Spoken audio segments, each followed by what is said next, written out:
عارف الجزائر سيادتها لا ترك على السعوديه ولا ترك على ايران ولا ترك على امريكا ولا ترك على فرنسا. من تقولوا هذم الايام على حساباتكم ان الجزائر تبعيه الى فرنسا جاوا يركعوا، لان بوتفليقه والجزائر هي من تحكم من يكون رئيس فرنسا. نعم، للحمقى الذين يعتقدون ان الجزائر هي تابعه لفرنسا اقول لهم خسئتم، فرنسا هي من تابعه للجزائر. والتبعيه، سمح لي نكمل هذه لانه الكثير من يخلط في الامور.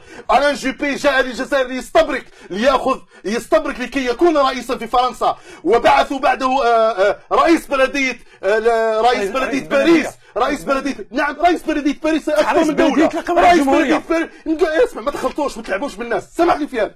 رئيس بلديه باريس تكون هي آن هيدالغو، هي مرشحه للرئاسيات، هي في اليسار. لما جاء جوبي هنا الى الجزائر ليأخذ موافقه رئيس جمهوريه الجزائر لكي يساعده كما ساعد ساركوزي، كان رئيسا على فرنسا واقلع القذافي بمساعدته.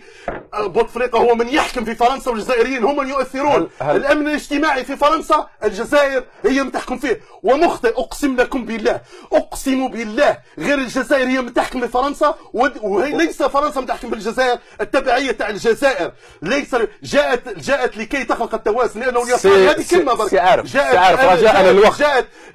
جاءت رئيس بلديه فرنسا اليساري. ليس باريس اقوى من دوله باريس، مقاطعه باريس اقوى من دوله. انتم تهمشون بكلام وتلعبون على الشعارات.